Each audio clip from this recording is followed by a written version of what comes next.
ЮЕФА Барселона, Реал Мадрид ва Ювентусро дар мавсими оянда ба Лигаи Чемпионҳо роҳ намедиҳад. клубҳои мазкур ба ғайр аз маҳрумият метавонанд ҷаримаҳои ҷиддии пулӣ низ супоранд. қайд карда мешавад, ки агар таҳримот ҷорӣ карда шавад, пас ин се клуб ба суд шикоят хоҳанд бурд.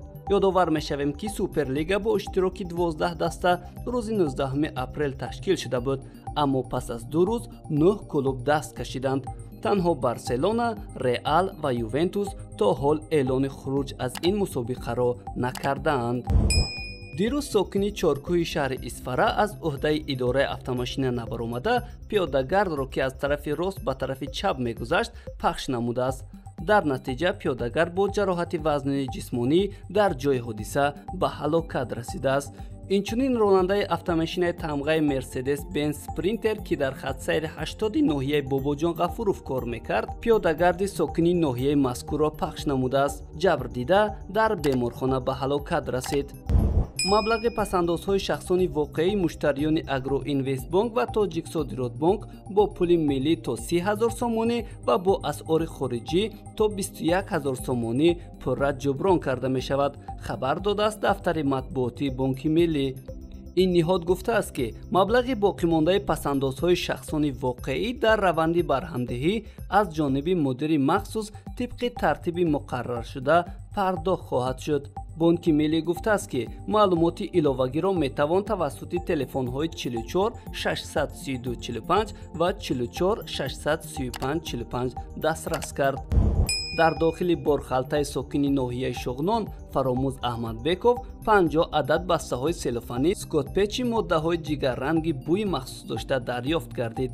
муайян карда шуд, ки моддаҳои мусодира гардида маводи нашъовари навъи ҳашиш буда, вазни холиси онҳо беш аз 25 килограммро ташкил медиҳад.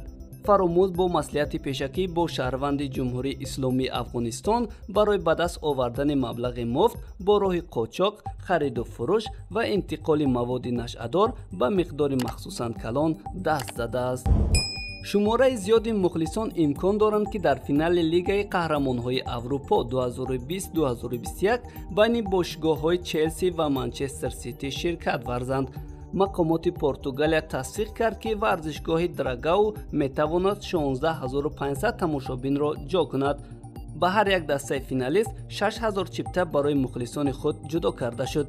бозии ниҳоии Лигаи Қаҳрамонҳо байни Манчестер Сити ва Челси 29 май соати 23:55 бо вақти душанбе баргузор мешавад. кумитаи ҳолатҳои фавқулода менависад, ки дар дарёи Варзоб ҷасади ҷавонзани тахминан 20-22 сола пайдо гаштааст, ки ҳувияташ маълум нест. як корманди кумита ба қисми навбатдорӣ хабар додааст, ки дар соҳили дарёи Варзоб дар қаламрави деҳаи ҷангалаки ноҳияи Варзоб ҷасади як зан намудор шудааст. ғаввосони кумита ҷасади занро берун оварданд ва сабаби ин ҳодиса то ҳол маълум нест.